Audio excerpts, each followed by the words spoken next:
Existe un patrón oculto que ha destruido a todos los grandes imperios de la historia. No fue la guerra ni la invasión externa, sino un enemigo silencioso que nace desde adentro. El colapso económico provocado por la caída de su propia moneda. Y lo más alarmante es que este patrón siempre ocurre de la misma manera: sobreextensión militar, gasto público descontrolado, degradación de la moneda mediante impresión masiva de dinero, inflación, pérdida de confianza y, finalmente, el colapso. Bizancio gobernó desde Constantinopla durante más de 1000 años, pero todo terminó cuando su moneda de oro perdió pureza y credibilidad. Francia bajo Napoleón conquistó Europa en una década, pero se desmoronó cuando su crédito se agotó y el franco se derrumbó. La Unión Soviética amenazó al mundo entero durante 70 años, hasta que su economía artificial colapsó junto con el rublo. En cada una de estas caídas, los líderes creyeron que su imperio era diferente. Se equivocaron todas y cada una de las veces. Y ahora, en 2025, Estados Unidos está siguiendo exactamente el mismo guión, paso a paso, señal de advertencia por señal de advertencia. Esta es la historia real de cómo los imperios más poderosos se destruyen a sí mismos a través de su propia moneda. Comencemos contigo viajando a Constantinopla, la ciudad que fue el corazón del Imperio Bizantino durante más de 1000 años. Cuando Roma cayó en el año 476, el mundo occidental se hundió en la oscuridad. Pero en el este, el imperio sobrevivió. Constantinopla se convirtió en la ciudad más rica, más fortificada y más avanzada del planeta. Controlaba las rutas comerciales entre Europa y Asia. Sus muros eran impenetrables, su cultura era sofisticada, y detrás de toda esa grandeza había una fuerza silenciosa que lo sostenía todo: su moneda. El solidus bizantino era una moneda de oro puro, introducida por el emperador Constantino en el siglo IV. Durante siglos, esa moneda fue la referencia absoluta del comercio internacional. Desde las tierras frías de Escandinavia hasta las costas cálidas de África, todos confiaban en el solidus. Era reconocido, aceptado y respetado porque mantenía su pureza. Cada vez que un comerciante recibía un solidus, sabía exactamente lo que tenía en sus manos: oro real, riqueza verdadera. Esa confianza fue la columna vertebral que permitió a Bizancio financiar sus ejércitos, sostener su burocracia y mantener su posición como potencia dominante durante más de 800 años. Sin embargo, todo imperio tiene un precio. Mantener un gigante como Bizancio era extremadamente costoso. Las guerras contra persas, árabes, búlgaros y turcos drenaban constantemente el tesoro imperial. Las fronteras eran largas y difíciles de defender. Cada conflicto exigía más soldados, más fortalezas, más recursos. Y cuando un imperio se enfrenta a esa situación, siempre toma la misma decisión: alterar su moneda. La degradación comenzó de manera casi imperceptible. Durante el reinado de varios emperadores del siglo XI, el contenido de oro del solidus empezó a disminuir. Al principio fue solo un pequeño porcentaje, mezclando metales menos nobles con el oro puro. La población común no notó el cambio de inmediato. Las monedas seguían llevando el sello imperial, y todas se veían iguales, pero los comerciantes experimentados sí lo notaron. Comenzaron a pesar las monedas, a verificar su pureza, a desconfiar. Para el siglo XII, bajo el reinado de Alejo I Comneno, la situación era crítica. El solidus había perdido aproximadamente la mitad de su contenido original de oro. Lo que alguna vez representó riqueza auténtica, se había convertido en una moneda degradada con menos valor real. La respuesta del gobierno fue crear una nueva moneda, el hyperpirón, con la promesa de restaurar la confianza. Pero el ciclo se repitió.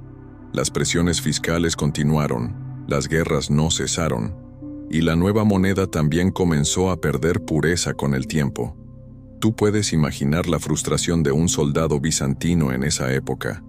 Arriesgaba su vida defendiendo las fronteras del imperio, pero recibía su pago en monedas que valían cada vez menos. Los mercaderes rechazaban las monedas imperiales y preferían comerciar con oro árabe o monedas venecianas. Los recaudadores de impuestos se encontraban con una población empobrecida que ya no podía pagar con dinero que tuviera valor. Los precios comenzaron a subir sin control. Lo que costaba una moneda de oro en el año 1000 podía costar 10 monedas degradadas 100 años después. La economía dejó de funcionar como debía. El comercio internacional, que había sido la fuente de riqueza de Constantinopla, comenzó a desviarse hacia otras rutas. Las ciudades italianas como Venecia y Génova ganaron cada vez más poder económico, mientras Bizancio perdía prestigio. Los banqueros extranjeros se negaban a aceptar moneda bizantina sin un descuento significativo. La confianza, que había sostenido el sistema durante siglos, se evaporó. Y aquí surge el detalle más importante de esta historia. Bizancio no cayó derrotado por una sola batalla decisiva. Sus muros resistieron durante más de 1000 años. No fue una plaga devastadora ni un desastre natural. Fue un daño autogenerado. Las autoridades destruyeron la confianza en su propio dinero para financiar gastos imposibles de mantener, y cuando la moneda perdió su valor, todo lo que estaba construido sobre ella se vino abajo. Finalmente, en el año 1453, Constantinopla cayó ante los turcos otomanos, no porque los otomanos fueran invencibles, sino porque Bizancio ya no podía pagar a suficientes soldados para defender sus murallas. No podía mantener su infraestructura. No podía sostener su economía. La moneda se había convertido en un símbolo sin respaldo real, y el imperio cayó junto con ella. Este fue el primer gran ejemplo del patrón histórico que se ha repetido una y otra vez. Expansión militar descontrolada, gasto imposible de sostener, degradación del dinero, inflación, colapso del sistema económico y, al final, el derrumbe del imperio. Bizancio fue el modelo. Todos los demás siguieron ese mismo camino. Avancemos contigo más de 13 siglos después de la caída de Constantinopla. Europa, año 1799. Francia ha emergido de una revolución sangrienta y un joven general corso llamado Napoleón Bonaparte ha tomado el poder mediante un golpe de Estado. En apenas una década, este hombre construirá el imperio más rápido y ambicioso que Europa había visto desde los tiempos de Roma. Controlará territorios desde España hasta las fronteras de Rusia, desde el norte de Alemania hasta el sur de Italia.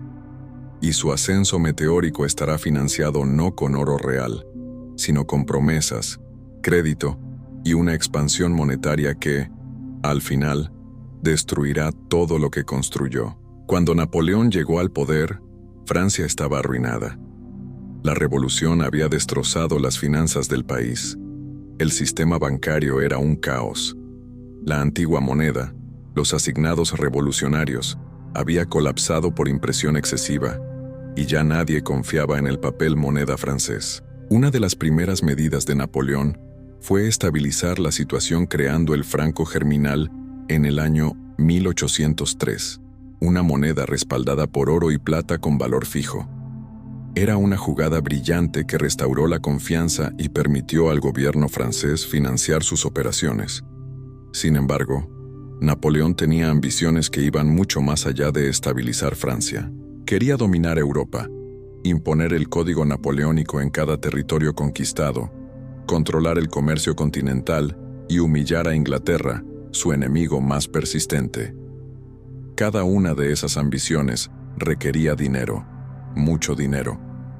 Más dinero del que Francia podía generar incluso en tiempos de paz y prosperidad. La solución fue el crédito. Napoleón no degradó las monedas físicas como lo hizo Bizancio. Su método fue más sofisticado. Pidió prestado masivamente, emitió bonos del gobierno, tomó préstamos de banqueros franceses y extranjeros, confiscó riquezas de los territorios conquistados e impuso tributos brutales a las naciones vencidas. Durante los primeros años el sistema funcionó. Las victorias militares traían botines de guerra que pagaban parte de las deudas. Los territorios ocupados subsidiaban al ejército francés. Francia parecía invencible, pero la guerra continua tiene un costo acumulativo. Cada campaña exigía más hombres, más armas, más suministros. La invasión de España en 1808 se convirtió en una guerra de guerrillas interminable que drenaba recursos sin victoria clara. La campaña de Rusia en 1812 fue una catástrofe absoluta.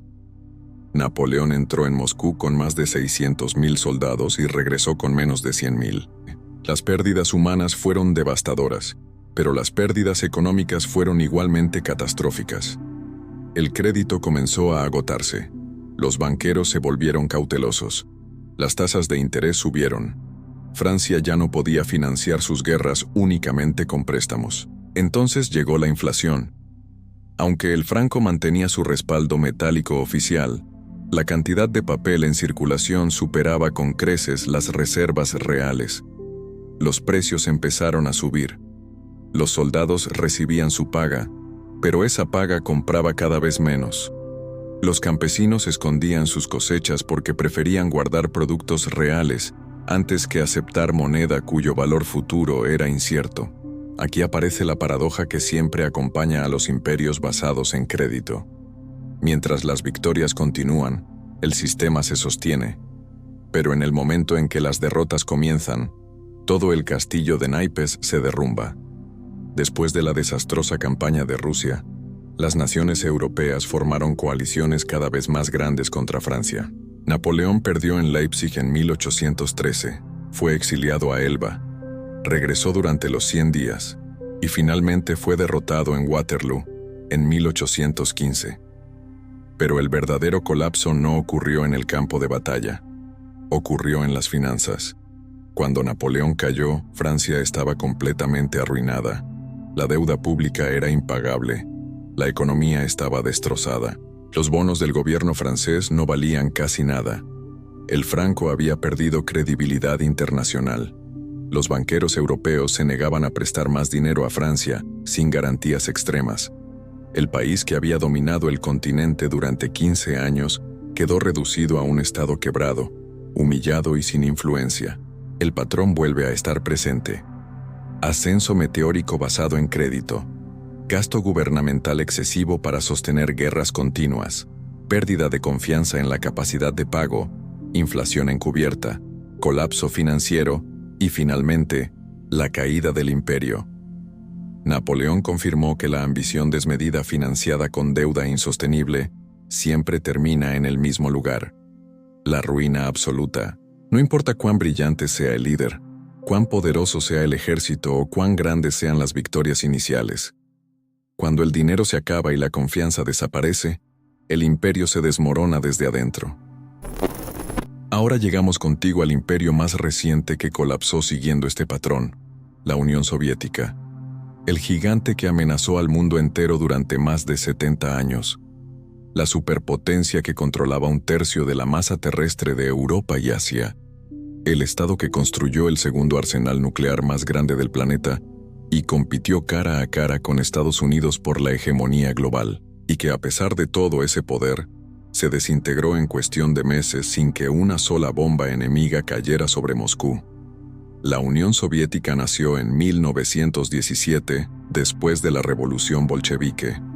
Su sistema económico era radicalmente diferente al de los imperios anteriores. No había mercado libre, no había propiedad privada significativa, y la moneda, el rublo soviético, no estaba respaldada por oro ni por confianza del mercado. Estaba respaldada únicamente por el poder del Estado. El gobierno fijaba los precios, controlaba la producción y decidía cuánto valía cada cosa. Era una economía planificada centralmente, donde el dinero era más un instrumento de control político que una reserva real de valor. Durante las primeras décadas, el sistema pareció funcionar. La industrialización acelerada bajo Stalin convirtió a la Unión Soviética de una economía agraria atrasada en una potencia industrial capaz de derrotar a la Alemania nazi. Después de la Segunda Guerra Mundial, el bloque soviético se expandió, absorbiendo a Europa del Este y estableciendo aliados en Asia, África y América Latina. La URSS lanzó el primer satélite al espacio, el primer hombre al espacio, y desarrolló armas nucleares que rivalizaban con las estadounidenses. El mundo miraba con una mezcla de miedo y respeto, pero detrás de esa fachada de poder, la economía soviética estaba fundamentalmente rota. El crecimiento inicial había sido posible mediante la movilización masiva de recursos, forzar a millones de personas a trabajar en fábricas, colectivizar la agricultura, extraer recursos naturales sin límite. Sin embargo, ese modelo tiene un techo. Una vez que movilizas todos los recursos disponibles, el crecimiento se detiene a menos que mejores la eficiencia y la productividad. Y ahí es donde el sistema soviético falló completamente. La economía planificada era extraordinariamente ineficiente. Las fábricas producían bienes que nadie quería porque los burócratas, no los consumidores, decidían qué fabricar. Los agricultores no tenían incentivos para ser productivos porque el Estado confiscaba todo. La innovación tecnológica era mínima porque no había competencia ni recompensas por el éxito. Mientras tanto, el gasto militar seguía creciendo sin control. Durante la Guerra Fría, la URSS destinaba entre el 15 y el 25% de su Producto Interno Bruto al gasto militar, una cifra insostenible para cualquier economía. Para financiar ese gasto descomunal, el gobierno soviético hacía lo único que podía hacer: imprimir más rublos. Como no había mercado libre, la inflación no aparecía inmediatamente en los precios oficiales. Los precios estaban fijados por decreto, pero la inflación se manifestaba de otra manera: escasez. Las tiendas estaban vacías. La gente hacía filas durante horas para comprar productos básicos. Los bienes de calidad solo estaban disponibles en el mercado negro a precios astronómicos. El rublo, oficialmente, mantenía su valor. En la práctica, no servía para comprar casi nada. En los años 80, la situación se volvió insostenible. La guerra en Afganistán drenaba miles de millones de rublos cada año sin ningún resultado positivo. La carrera armamentista con Estados Unidos obligaba a la URSS a gastar en tecnología militar que su economía no podía sostener. El precio del petróleo, una de las principales fuentes de ingresos soviéticos, cayó drásticamente, y el pueblo soviético comenzó a darse cuenta de que el sistema no funcionaba. Cuando Mikhail Gorbachev llegó al poder en 1985, intentó reformar el sistema mediante la perestroika y la glasnost. Pero las reformas solo expusieron la magnitud del desastre. La economía era un cadáver sostenido artificialmente por el control estatal. En el momento en que ese control se aflojó, todo colapsó. En 1991, la Unión Soviética se desintegró. No hubo invasión extranjera. No hubo guerra nuclear. Fue un colapso económico interno provocado por décadas de gasto insostenible, ineficiencia sistémica y una moneda sin valor real. El rublo se derrumbó. La hiperinflación llegó después de la disolución. Los ahorros de toda una vida se evaporaron. Las pensiones no valían nada. La gente intercambiaba bienes directamente porque el dinero ya no servía. El imperio que había amenazado al mundo entero durante 70 años desapareció sin disparar un solo misil. El patrón vuelve a repetirse con precisión absoluta. Sobreextensión militar, gasto gubernamental insostenible, economía artificial basada en impresión monetaria sin respaldo, inflación oculta manifestada como escasez, pérdida total de confianza en la moneda y, finalmente, colapso del imperio. La Unión Soviética demostró que incluso un sistema totalitario con control absoluto no puede escapar de las leyes económicas fundamentales. Cuando la moneda pierde su función, el imperio cae. Siempre, sin excepción. Lo que nos lleva al presente: Estados Unidos, el imperio actual, la moneda de reserva actual, y cada señal de advertencia que destruyó a Bizancio, Francia y la Unión Soviética está encendida al mismo tiempo en este momento. Comencemos contigo, analizando la moneda. El dólar estadounidense lleva siendo la moneda de reserva mundial desde 1944. Al terminar la Segunda Guerra Mundial, el sistema de Bretton Woods estableció al dólar como el estándar global. Su valor estaba respaldado por oro a un tipo fijo de $35 por onza. El resto de monedas se anclaban al dólar, y el dólar equivalía a oro físico. Era poder monetario puro. Estados Unidos controlaba aproximadamente el 70% de las reservas mundiales de oro, y su economía representaba la mitad del Producto Interno Bruto global. El sistema funcionaba porque el dólar era tan confiable como el oro mismo. Sin embargo, igual que los imperios que ya estudiamos, Estados Unidos comenzó a gastar más de lo que generaba. La guerra de Vietnam, enormes programas sociales, bases militares distribuidas alrededor del mundo y un nivel de vida financiado con deuda. Para la década de 1960, varios gobiernos se dieron cuenta de que se habían impreso más dólares de los que existían en oro para respaldarlos. Francia, bajo el liderazgo del general Charles de Gaulle, empezó a exigir oro a cambio de los dólares que acumulaba. Otras naciones siguieron el mismo camino. Las reservas en Fort Knox comenzaron a vaciarse y el prestigio del dólar fue desafiado como nunca antes. En el año 1971, el presidente Richard Nixon dio un giro definitivo. Cerró la ventana del oro. Desde ese momento, el dólar dejó de ser convertible en oro y se convirtió en una moneda puramente fiduciaria, igual que el solidus bizantino en su degradación final, igual que el franco después del colapso napoleónico, igual que el rublo soviético desde su inicio. Su respaldo pasó a ser únicamente la confianza en que el gobierno cumpliría sus promesas. Ya no había metal precioso en una bóveda respaldando cada billete, solo había una promesa. En un inicio, el sistema se sostuvo gracias al petrodólar. En la década de 1970, Estados Unidos llegó a un acuerdo con Arabia Saudita para que todo el comercio mundial de petróleo se realizara en dólares, fuera quien fuera el comprador. Esa decisión obligó a todos los países del planeta a mantener dólares para comprar energía. Fue un impulso artificial a la demanda global de la moneda estadounidense.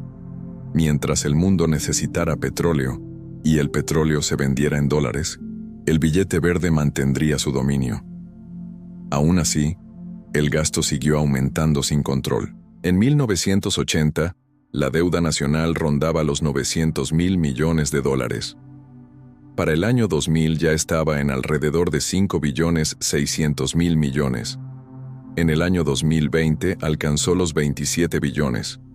Y hoy, en 2025, supera los 36 billones de dólares. Un incremento de alrededor de 40 veces en apenas 45 años. Una trayectoria que continúa acelerándose sin frenos visibles. Pero la deuda es solo una parte de esta historia. Igual que Bizancio degradaba la pureza de su solidus, igual que Napoleón inundaba Francia con crédito insostenible, igual que la Unión Soviética creaba rublos sin valor, Estados Unidos está creando dólares desde la nada. Desde el año 2008, la Reserva Federal ha expandido la cantidad de dinero en circulación de manera masiva. Lo llaman flexibilización cuantitativa, una expresión técnica para describir lo que históricamente se llamó degradación monetaria. Durante la crisis financiera de 2008, la Fed creó billones de dólares para rescatar bancos y corporaciones. Durante la pandemia de 2020, se crearon más de 4 billones de dólares en apenas 2 años, más dinero nuevo que en todo el siglo anterior sumado. Y como ocurrió con todos los imperios que revisamos, se afirmó que esta vez sería diferente, que la inflación no sería un problema, que la economía moderna había superado los límites del pasado, que Estados Unidos y el dólar estaban por encima de las reglas históricas que hundieron a los imperios anteriores.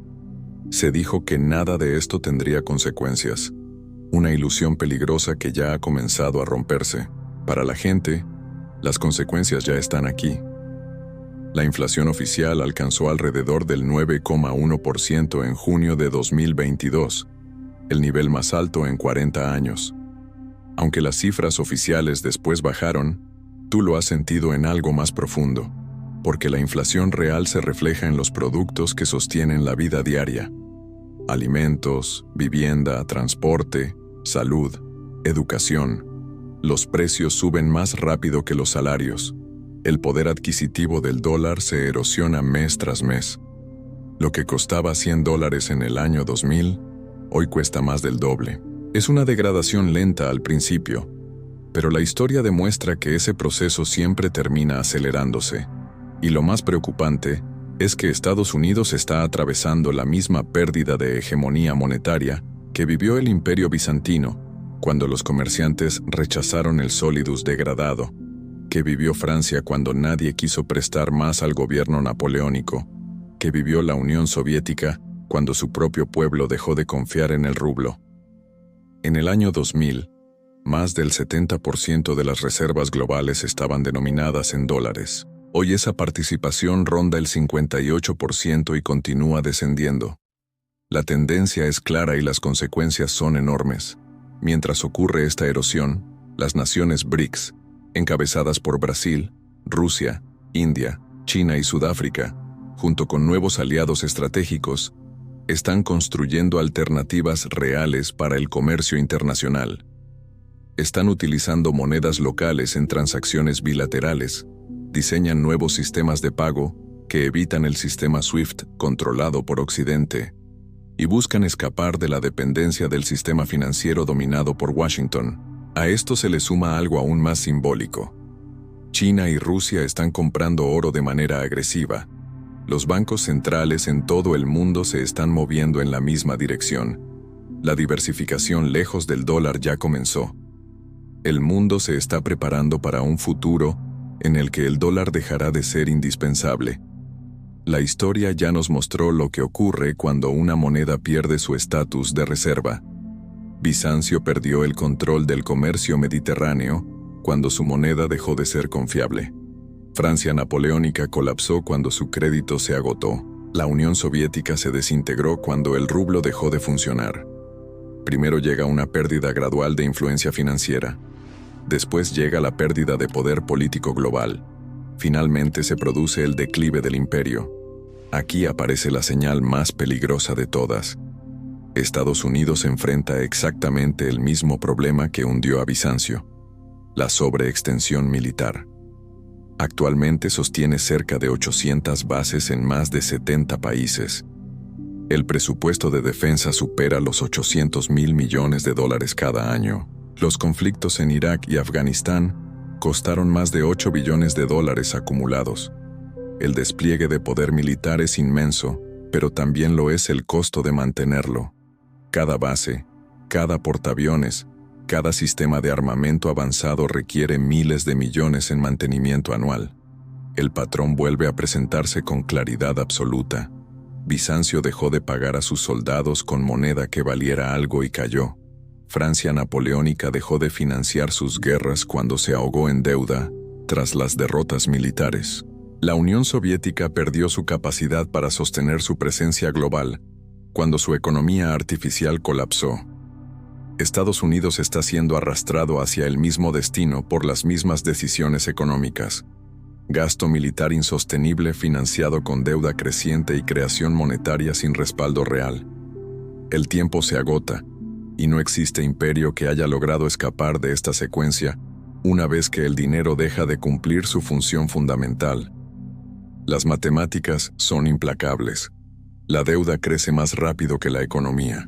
Los intereses sobre esa deuda ya superan el $1 billón anuales, más que el presupuesto de defensa de cualquier otro país del planeta. Cada nuevo dólar creado diluye el valor de todos los demás. Cada punto porcentual de inflación destruye ahorros y erosiona confianza. La gran pregunta es, ¿estamos viviendo el inicio de esta caída o ya estamos entrando en los capítulos finales? Estados Unidos está exactamente donde estuvieron Bizancio antes de su colapso final, Francia antes de Waterloo, la Unión Soviética antes de 1991. Todas las alarmas están sonando simultáneamente. El patrón dice que el final está cerca. El patrón es absoluto. 7 etapas repetidas durante 2000 años. Dominio, sobreextensión, gasto deficitario, degradación de la moneda, inflación, pérdida de confianza y colapso. Bizancio degradó su moneda de oro y cayó. Francia se endeudó más allá de sus posibilidades y colapsó.